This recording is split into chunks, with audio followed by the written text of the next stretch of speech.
Bismillahirrahmanirrahim. Assalamu alaikum. Welcome to Newsroom. I'm your host, Khalid. But today is the 17th of April 2023. These are the stories that we will be discussing in detail during the course of the show. We will begin with the Foreign Office statement that on Sunday has said that the latest revelations that were made by Satya Pal Malik, the so-called former governor of the Indian illegally occupied Jammu and Kashmir, regarding the Pulwama attack in 2019 had once again vindicated Pakistan's stance.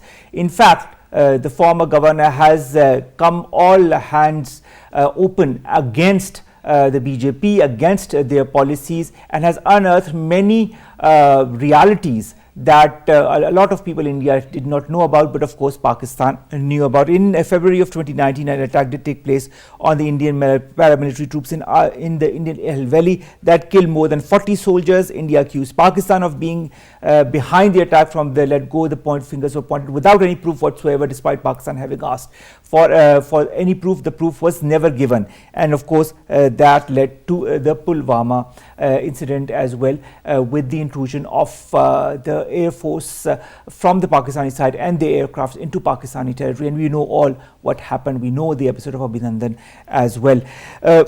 This revelation that the former governor made was with the Wire during an interview with this publication. We'll be discussing different aspects of this in detail in our first segment. Our second segment of the day, ladies and gentlemen, concerns Khartoum, Sudan's capital, where fighting has resumed. This is the third day of fighting. Around 100 persons have lost their lives, hundreds have been injured in this clash between Sudan's army and the paramilitary rapid support forces.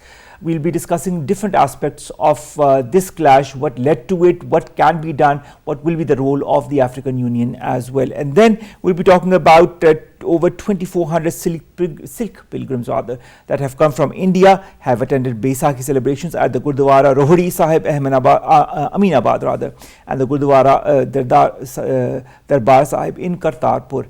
And of course, they were extremely satisfied by the arrangement that had been made by the Pakistani government. Now they will be reaching Lahore after a one-night stay in Kartarpur. And finally, ladies and gentlemen, we'll be talking about Pakistan's Naila Kiani, who has become the first woman from the country to submit 8,091 meters high Annapurna 1 in Nepal. She is a mother of two and a banker in Dubai, and not only has she scaled the summit, but she has also been accompanied by the youngest ever mountaineer, Shahroz Kashif, who has also scaled the summit. We'll be talking about these two and their achievements in our last story. Let's begin with our first segment, and that concerns the Pulwama attack, the allegations of the former Indian governor of the Indian illegally occupied Jammu and Kashmir Valley, and the realities that have been laid bare before the world. More the following report. In Indian illegally occupied Jammu and Kashmir, Indian troops have made difficult for the Kashmiri people, and human rights are violated there on daily basis. After the Indian unilateral actions on 5th of August 2019, situation in the occupied valley has become extremely dire, where the basic rights of Kashmiris have been usurped. In order to deflect attention from its draconian measures in Indian illegally occupied Jammu and Kashmir, Pulwama false flag operation was conducted by BJP to create major Pak-India standoff. The latest revelations made by Satya Pal Malik, the former governor of Indian illegally occupied Jammu and Kashmir, regarding the Pulwama attack in 2019 had once again vindicated Pakistan's stance. In an interview with Indian publication, Satya Pal Malik, who was governor during the Pulwama attack and the scraping of Article 370 in August that year, said Indian Prime Minister Narendra Modi hid key facts from the public about the incident. In a statement, Foreign Office has emphasized that Satya Pal Malik's disclosures demonstrates how the Indian leadership has habitually used the buggery of terrorism from Pakistan to advance its sham victimhood narrative and the Hindutva agenda clearly for domestic political gains. International community has to take cognizance of the latest revelations and see through India's propaganda campaign against Pakistan driven by selfish political considerations. To discuss different aspects of this incident, we've been joined by Dr. Mujahid Gilani. He's a Kashmiri leader. He's in the studios. Dr. Saab, thank you very much to have joined us.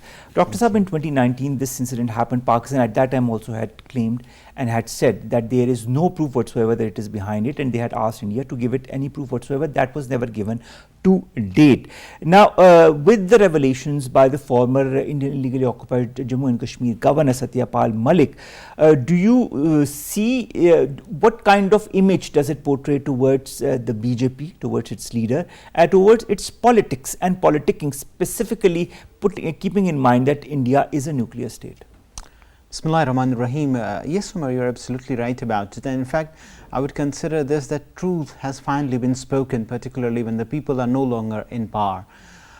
The interview that was conducted by current Thapar of Satya Pal Malik, the former Lieutenant Governor of the Indian illegally occupied Jammu and Kashmir, has revealed many other facts as well.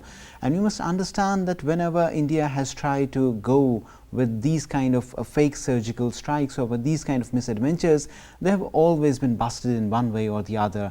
The 2019 Pulwama attack for once, the Marshall attack, the Uri surgical strike, or the killings of the 3 laborers in the Indian illegally occupied Jammu and Kashmir, or the lately Hyderpura killings as well, in which all of those Kashmiris who were essentially innocent, completely unarmed, they were dubbed as terrorists by the Indian illegally occupying forces over there.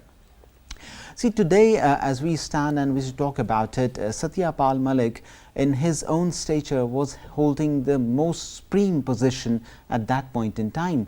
And in the interview you must have seen that he himself has denied being taken into confidence about the change. He was told to hush up by Narendra Modi. Exactly. And not only about the Pulwama attack, about the changing of the status of the state of Jammu and Kashmir into union territories.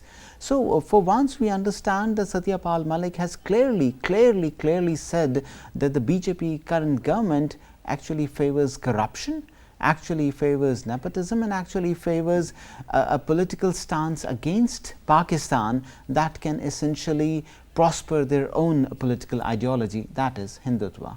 Now, if we just look at the incidents of Pulwama at that time and the revelation that have now been made by Satya Pal Malik, what key lessons in your point of view can we learn from these revelations, apart from the fact that the Indian government of the BJP is corrupt, was corrupt, nothing new there, we knew it, but now this is a former governor of the IIO, JK, saying that. And not only that, incompetence is another word that comes out of that interview. Then of course the way he talked about and criticized the Article 370 and 35A and their imposition. What are the key lessons that a normal layman across the world, in Pakistan, in India, could decipher from this? See, once again, the statement has essentially vindicated Pakistan's stance about the Pulwama attack. And if we go deeper into it, if we delve further into it, we understand that there have been statements that have been carried out by Amit Shah, by Ajit Doval as well, and all those statements against Pakistan actually sprout hatred against Pakistan, against the Muslims of India, and particularly of the Indian illegally occupied Jammu and Kashmir. So if you put the dots together, anybody in the world who in fact is not even related to this issue or conflict can very easily tell that the Indian illegally occupied Jammu and Kashmir, the people over there are fighting a just struggle and essentially demanding their freedom, or essentially demanding their right to the freedom of life from the Indian hegemony, is quite plausible and is quite just. And all this struggle by the Indian illegally occupied Jammu and Kashmir is backed by the United Nations. And once again, United Nations is not just a building. It basically constitutes of countries where actually human beings live, where actually human beings feel and can talk about the conflict and dispute of Indian illegally occupied Jammu and Kashmir. So coming back to it, your question about it is very clear. See, a dossier, a copy of all these statements, these are evidences, these clips, these interviews, these electronic print medias, whatever we get from the Indian illegally occupied Jammu and Kashmir or India in general. For example, the former NDTV journalist, he himself also has stated the same facts and has even stated that these are the darkest ages for journalism in India in general. So these are the statements that we must take out from India and present to the world that this is not us, or this is not the Kashmiris speaking. Shashi Tharoor, you're talking of Shashi Tharoor. I'm talking about Kumar, I've forgotten his complete name. Okay. but that's the name. So this is the thing. So it's not us, it's not the Pakistanis who are speaking it, it's the Indians themselves. They're telling the world that look, our government is corrupt, that look, our government is essentially blaming Pakistan for something they probably have done themselves. Now, let's talk about, again, I want to refer to the Pulwama incident because of this revealing statement by Satya Pal Malik. And if you look at that episode, the chief spokesperson of Congress, Mr. Surjewala, said that Modi was shooting for a film that was being produced by the Discovery Channel till about 6:40 p.m. The day the attack happened. Do you feel the reaction, of course, then came later on as far as the BJP is concerned? The attack did happen at 3:10 in the afternoon. Do you feel that the Prime Minister or the BJP were not cognizant, did not know at all about this incident, and did not were not aware of or were not ready for the consequences, and therefore blamed Pakistan in the very first instance? See, your statement or your question would essentially somehow portray the Narendra Modi government as being innocent of the whole incident. In fact, Satya Pal Malik and many other credible sources have stated that a bomb-laden car was essentially roaming around Srinagar for almost 10 days. And all these, these little inputs from the intelligence agencies were produced over to the highest authorities that it could have had. But the highest authorities in India in general never paid heed to it. And this is what the interview of Satya Pal Malik states as well, that the intelligence agencies, that the Home Ministry, the Ministry of Defense and the others related knew about this attack and the timings and the day it might be conducted, but they never paid heed to it. So they were actually ready. They actually wanted this attack to be conducted. They actually wanted their own soldiers to be killed. And they wanted the blame to be given on Pakistan, and this was premeditated. Absolutely. This is the important thing. When you look at premeditation from the Indian side, and of course the blame game as far as Pakistan is concerned, there is nothing new about that. And of course the Pulwama incident was another chapter as far as that blame game is concerned. Why is India hell-bent on blaming Pakistan for every whim, fancy, everything that happens in its own country, which is due to the so-called incompetence, quote-unquote, of the Indian government itself? See, if you really want an answer to it, perhaps you'll have to turn the pages of the history, and particularly when we are talking about the Indian illegally occupied Jammu and Kashmir, let's travel back to 1990, for example. And back in 1990, when the indigenous struggle of the people of the Jammu and Kashmir, in illegally occupied Jammu and Kashmir, they started demanding their right by the use of gun. And they were very much just in it. They were very much backed by the United Nations resolutions in it, that they could ask for their freedom, for their right to self-determination by the use of gun. But even at that time, India clearly stated that this is Pakistan who is essentially orchestrating all this. And then when in 2001, when the Indian Parliament was attacked, once again India put the blame on Pakistan. Even the people who were arrested at that time, they were released, acquitted by the Indian Supreme Court and the High Court themselves. And then as we go on further, we see Afzal Guru's hanging. Afzal Guru was essentially hanged. Statement in his judgment, written statement, was that he's being hanged just to satisfy the conscience of the people, of the Indian people. And then as we go on down further, we understand that whenever a surgical strike, the so-called surgical strike, or the fake encounters were carried out in the Indian illegally occupied Jammu and Kashmir, they were essentially all and every time just done so that India could blame Pakistan, and BJP essentially could tell the people that this is our voting point. We are going to bash Pakistan, we are going to go for Akhand Hindustan, Akhand Bharat. AJK is essentially POK, and we are going to take POK by force. The general of their army gives the same statement, the DGP essentially gives the same statement. All these are connected. You just have to relate the dots, and you get to understand that BJP is essentially a failed party that only wins by bashing Pakistan. The attacker of the Pulwama attack in 2019 was a Kashmiri who was a native resident of Indian illegally occupied Jammu and Kashmir. Now, when you look back, when you look at Burhan Wani, when you look at this incident and others, Do you feel that the Indian youth, the youth in Indian illegally occupied Jammu and Kashmir, are slowly and steadily revolting, and this revolt is becoming more aggressive and stronger with every passing year, despite the aggression and brutalities by the Indian government and the Indian forces?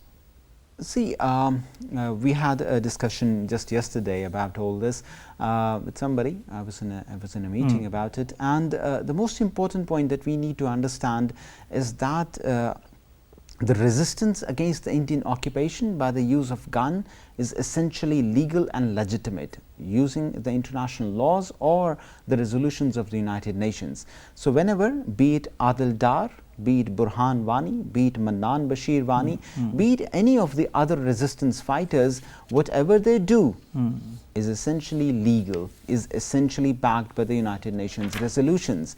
So for once, we need to understand that whenever such kind of acts are carried out, they are not carried out as a part of violence. They are essentially carried out as a consequence or as a repercussion of whatever India is doing in the Indian illegally occupied Jammu and Kashmir. When you rape our women, when you kill our young kids, when you orphan them, when you essentially blind them by the use of pellet guns, you're making a person, you're making somebody who lives in the Indian illegally occupied Jammu and Kashmir, somebody who is going to blast at any time. And this is what we have seen over the past 4-5 years, in particular post Burhan Wani's martyrdom, that the Kashmiris have risen up and they don't essentially fear the Indian bullets anymore at all. And this is the transition from 1990, back in the days when we were kids and living over there, and a curfew used to happen and we used to hide in our bedrooms or in our rooms. But now in 2016 and post Burhan Wani era, people essentially open their doors, come out on the roads and stand in front of the Indian armory. In your point of view, how is the BJP government going to react as far as these revelations are concerned? Also, do you feel, as per what Mehbooba Mufti Sahiba has said, that the attack on the two Muslims legislators in Uttar Pradesh, Atiq Ahmed and former state legislator Ashraf Ahmed on Saturday, that were being taken in handcuffs to the hospital by police for a medical checkup, is a deliberate attempt to sideline people's interest in Indian illegally occupied Jammu and Kashmir and the realities behind the Pulwama incident? Well, to be really honest, I understand and take Mehbooba Mufti as a collaborator, and there is no second thought on it. But to be honest, about the statement that she has given, particularly about Atiq and Ashraf Saab, the important thing is that BJP has always played an ostrich whenever it comes to such revelations. All right. We need to understand, one, that BJP previously, when the movie about Narendra Modi was aired by BBC, the government just simply blocked its presentation in mainland India. However, it could not stop in the rest of the world. And likewise, India at this point in time, and BJP's, the thinker cells are essentially going to try to divert the news to something else, something that is going to be more of a mirch masala for the media, and so that this news somehow gets suppressed. But we have also seen that this is the statement not only by Mehbooba Mufti, but also by Congress. Congress has stated the same, that we will not let BJP or Narendra Modi get off the bandwagon in this particular case, because this is a serious offense and considers extra words by Congress regarding the Indian national defense and other things, national interests. These were the words that they used by the spokesperson of Congress. But we need to understand that this is high time that the people outside India, that people outside Indian illegally occupied Jammu and Kashmir have a very strong evidence. They have a video, they have an interview, and this needs to be promulgated to the highest places in the world. Is this going to affect the election campaign of the BJP? Well, that's a dubious question. The answer to it is not very clear, because we understand that BJP has many other arrows in its basket, and BJP has essentially tried to promote Hindutva in the whole of region. by the establishment of village defense committees, by armoring them in the Indian illegally occupied Jammu and Kashmir, by essentially telling the Kashmiri Pandits that they can come back on the land that actually doesn't belong to them.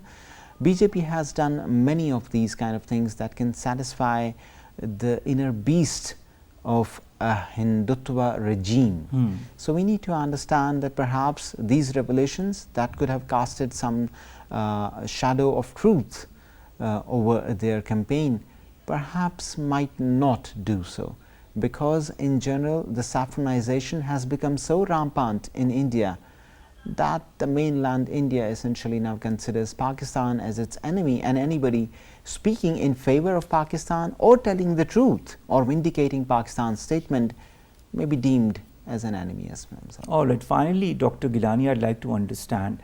Our Foreign Office has said in a statement that these revelations by Satya Pal Malik have vindicated Pakistan's stance.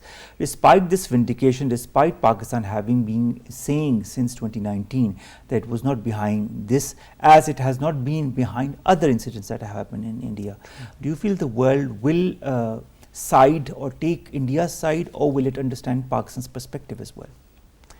Well, Pakistan's motto was very clear back in 2019 as well, when essentially a full-fledged war could have been broken in this region. Both are nuclear states, and that could have, the consequences could have been disastrous. Yes, importantly, but Pakistan did not go for it, one. And number two, the goodwill gesture shown by Pakistan as we returned Abhinandan back to the Indian state within a week. In fact, he could have been kept himself, and just like India has kept our leaders, the Kashmiri leaders, in jail for the past many years, despite having essentially no trials going on against them. But Pakistan did not do so. Pakistan showed a goodwill, and this motto is very important to be promulgated.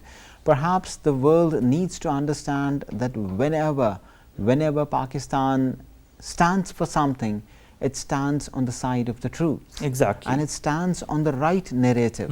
And this narrative, after many years today, has been vindicated, has once again been supported by the former Lieutenant Governor of the Indian illegally occupied Jammu and Kashmir. No matter what his stature at this point in time is, no matter how bad or no matter how good is he considered among the people of India or Indian politics, today he has spoken the truth. And I think this truth needs to be spoken much more often, and I'm sure after Mr. Satya Pal Malik there will be more revelations coming from other quarters. And now, you know, we hear of these revelations from other publications, but now it is Indian publications that are revealing the words of Satya Pal Malik and people like him. And I think India and Indians need to realize what the BJP's government has been up to, and what their ultimate aim as far as the Muslims or the people of Indian illegally occupied Jammu and Kashmir has been on along. And that point of view, that stance has come out also in a small form through these revelations by Satya Pal Malik. Thank you very much, Dr. Mujahid Gilani, to have joined us, to have talked to us about these revelations and the impact they are going to have. And of course, Pakistan has stood vindicated as a result of this. Thank you very much, sir, to have joined us. Let's come to our second story, ladies and gentlemen, and that concerns Sudan. What has been happening there since the last 3 days, and around 100 people who have died as a result of that, and hundreds, scores of people who've been injured. Will the African Union stand up to this and try to make some kind of resolution between the two warring factions? Will this fighting continue? With the already plagued Sudan continue to be plagued further by incidents such as these? We've been joined by Dr. Manzoor Afridi, is a foreign affairs expert online. Dr. Saab, thank you very much to have joined us. Dr. Saab, when you look at what is happening in Sudan, Sudan is already being marred by so many other crises, and this adds to this crisis. 3 days of this crisis, around 100 people dead, hundreds are injured. What is the ultimate game of, or what is the ultimate goal of these two factions that are trying to fight in Sudan? Omar Saab, it is very much unfortunate. Is two groups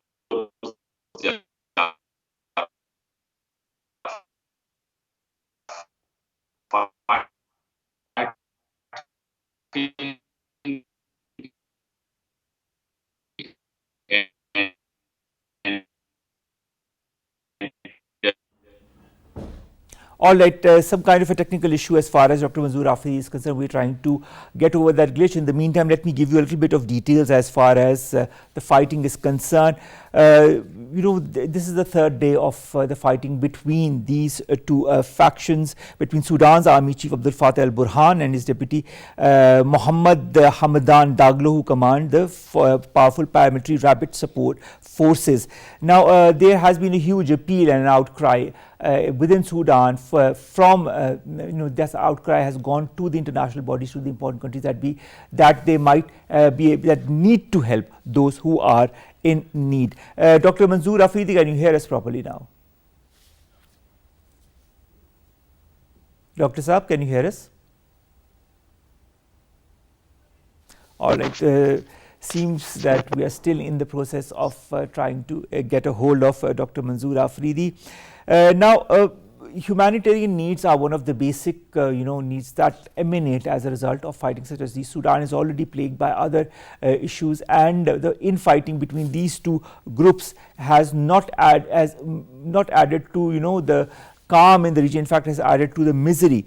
Border closures by neighborhood Egypt and Chad, international outcry and regional concern are just some of the points. Then the Regional Intergovernmental Authority on Development, the IGAD, has held an emergency meeting on the situation and has said it plans to send the presidents of Kenya, South Sudan and Djibouti to Khartoum as soon as possible to reconcile the conflicting groups. Dr. Manzoor Afridi, can you hear us properly now? Yes, please. What is the reaction of the international community as far as this fighting that has begun since the last 3 days is concerned? Are they trying to find some solution to this? I think international community is very much concerned about this power struggle between the two military generals of Sudan. The U.S. Secretary of State, Blinken, also called for an urgent meeting and for negotiations between these two warring factions. Also, the UN Secretary General Antonio Guterres called for table talks between the rival groups.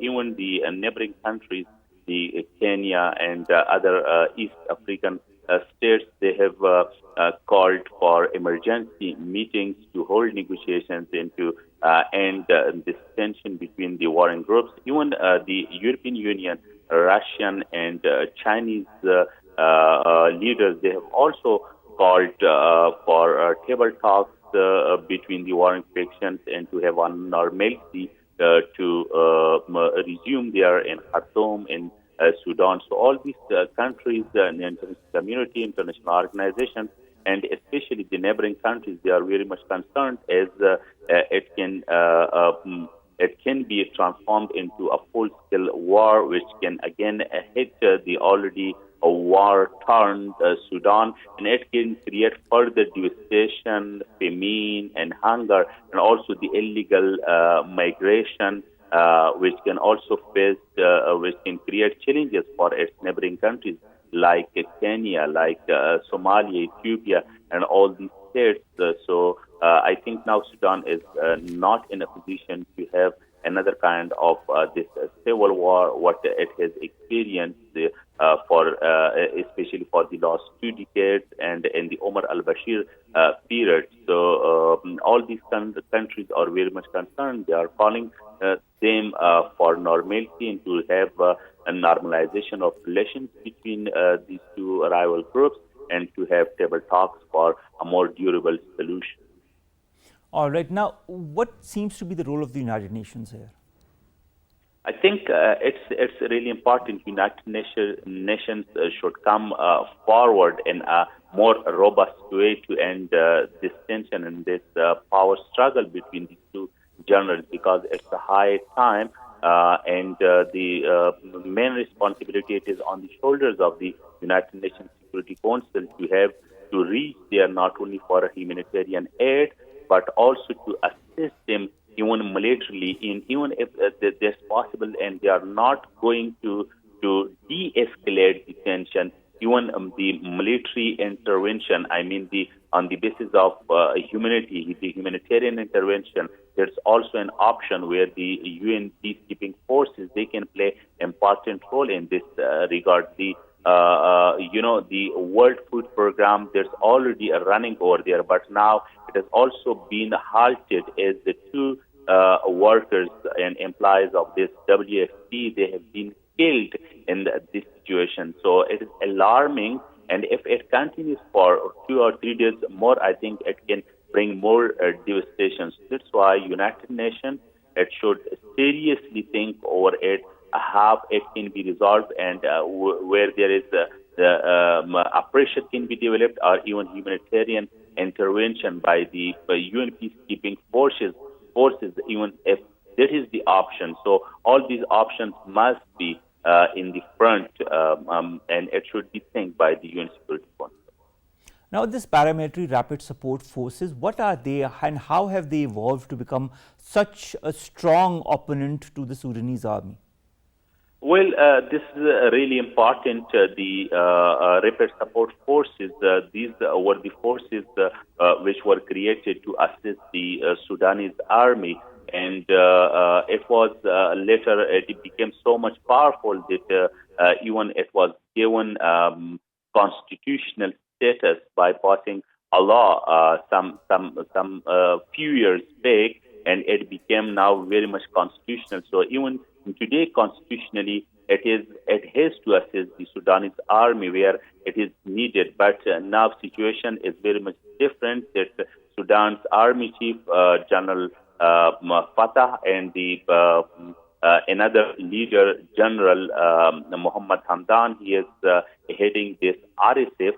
So now they are in power struggle between one another. And another thing, it was important when the military coup was happened in October 2021. So it was suggested that gradually a civilian rule, they can move towards a civilian rule, and even this rapid support forces, those can be merged in the Sudanese army. I think in 1 year period, but this General Hamdan, he was not ready for this merger of this RSF into a regular Sudanese forces and army. So I think it was the main reason which was deeply rooted, and now it is evolving that actually they wanted to have power. And now in these 3 days fighting, now it is very much clear that how these two, I mean the Sudanese army, the paramilitary forces, the RSF, they are fighting with one another. Now, Dr. Manzoor, I'd like to understand why are none of the two opposing parties pausing for any kind of humanitarian pause or honoring this humanitarian pause? Why are both the sides adamant to continue fighting? What good will it bring to Sudan? I think no good will bring to Sudan, to the Sudanese people, to the masses, to the land, and only one thing, and that is the power, the power tussle, what is going on between these two rival groups. They have already passed, they are fighting only for 3 hours, but they are not ready to have really a humanitarian work to be done by the international community or by the United Nations agencies. So I think they are very much suspicious of one another, and they are only running after the power, and they are claiming for capturing 2 or 3 airports, the army headquarters, or other important buildings, the state TV building, and other things. So they are only having the power, the power centeredness in this regard, and they are not really considering the humanitarian works, which is very much unfortunate. And no doubt that it will not bring any kind of good thing to Sudan. But one thing is clear: if international pressure develops, if United Nations it really takes a serious action in this regard, what I mentioned before, some options are available to the UN, then yes, it can be halted, or at least the tension it can be decreased to a maximum level. Now, Dr. Manzoor, the Intergovernmental Authority on Development, otherwise known as IGAD, has also had an important emergency meeting on this very crisis in Sudan, and it has agreed to send presidents of Kenya, South Sudan and Djibouti to Khartoum as soon as possible to reconcile the conflicting groups. Will any progress be made as a result of this visit? Do you feel the neighboring countries showing concern could move forward in order to find some kind of a durable, long-lasting solution to this crisis?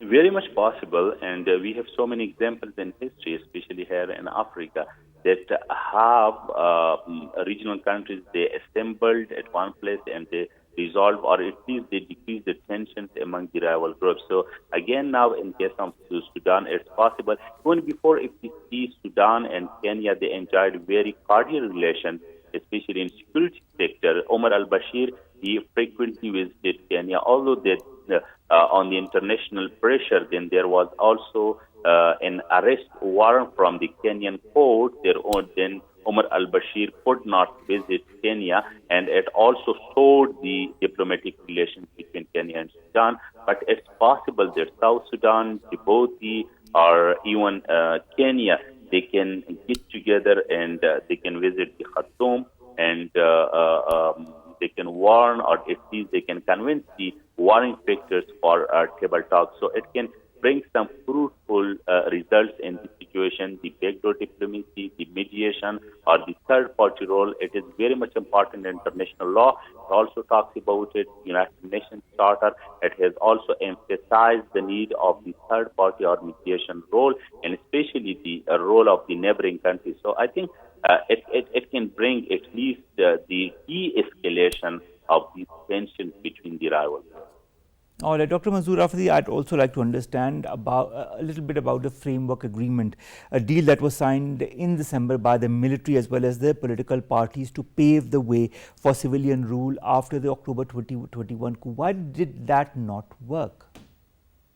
I think that is, again, I would say because of these military generals, because it was run by a sharing formula. That on the one side, the military generals were there. On the other side, the democratic forces, the political parties, they were there. So they were having a sharing formula to run Sudan, but it could not work. Why? Because what it feeds that the generals, they were at upper hand, and now it is very much clear that how these tensions escalated, and it came into a kind of civil war in Sudan. So the democratic institutions, they were not in ripe condition, and they were not stronger. We know that these were weaker institutions. So I think that the military setup, it was responsible for not having this democratic transition, or even the non-consensus between the Sudanese army and the paramilitary forces, I mean the RSF, that is the bone of contention which halted this transition from military or authoritarian rule as was founded by the Omar al-Bashir. It was imposed by him, and to a free and fair democratic transition. So it could not happen, couldn't materialize. Is Sudan's unity in danger, Dr. Manzoor Afridi? Are we foreseeing a civilian war, a humanitarian crisis as a result, of course, of the World Food Programme ending its or suspending its functioning in the area because of the killing of its workers? It is not bearable, and no doubt if it continues, if international community does not take serious action, if especially the UN Security Council, and if the neighboring countries they could not come forward to resolve this issue. So there is chance, which is very much unfortunate, that it can be escalated into a big and huge humanitarian crisis where Sudan can see more violence, another civil war, and of course hunger, famine, the refugees crisis, and so many other illegal even crimes in this regard.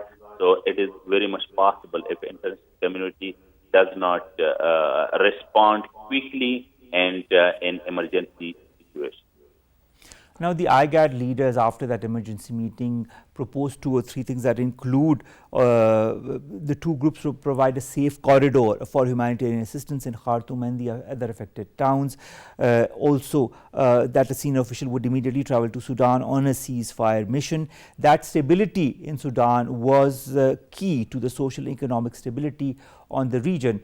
But to the warring factions, whether it be the RSF or the Sudanese army, understand the consequences of the continuation of this war-like situation in Sudan? Well, they understand that it's not good for Sudan, for the Sahel and for the masses of Sudan. But again, I would say that it is the power hunger what they are striving for, and they are forced to have this fighting with one another. So if they are not going to stop this violence, it's not good for Sudan, and even it's not good for the whole of Africa, because all the African states, we know that they have been, and most of them they have gone through various civil wars, various humanitarian interventions by the United Nations and also by the United States. We have seen the Arab Spring starting from there, Tunisia and then Libya, Egypt, all these, and even the long-term civil wars and the independence of South Sudan, the violence there and in Sudan. So all these things, it hints towards that now another episode of violence and famine. It cannot be, it can't be bared, and even the consequences, it would be more devastating even from the past if we compare with today. This violence that has erupted between the RSF and the Sudanese army, do you feel it reflects deep-seated divisions between the regular army and these forces? And that can also be one of the factors, because Sudan's army, they consider to be as a regular force as any other army in the world, and the paramilitary forces like the rapid support forces. So these were as the supporting forces, the adding forces to the Sudanese army. So this is very much fundamental element in this power struggle and this fighting between these two generals. So and that's why they are not ready. I mean, especially the Sudanese army is not ready to accept it as a regular force, although this now it is the constitutional status. But that's why they are forcing for merging this RSF into a regular Sudanese army. So this is no doubt that this is a factor, and it is deeply rooted, especially after the having and after gaining so much importance and power by the RSF. That now it can also challenge the Sudan army.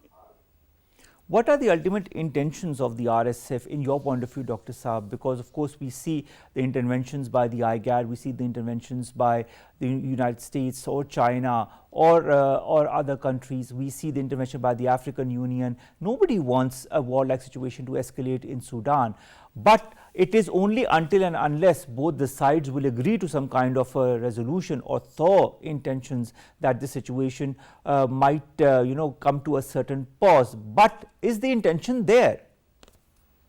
I think they are also having wait-and-see policy that how this situation is emerging now, and it will be more clearer and coming 3 or 4 days that how this tension will look into, and what kind of violence will be there. So then these organizations or all the stakeholders, they can have a clear formula and planning whether they are going to stop it, to have table talks in negotiations or not. And as far as the question of this RSF is concerned, I think one thing it is very much clear, that is the power. So if this General Muhammad Hamdan is given, I think, the position of leader or the de facto leader of Sudan, so it can be halted.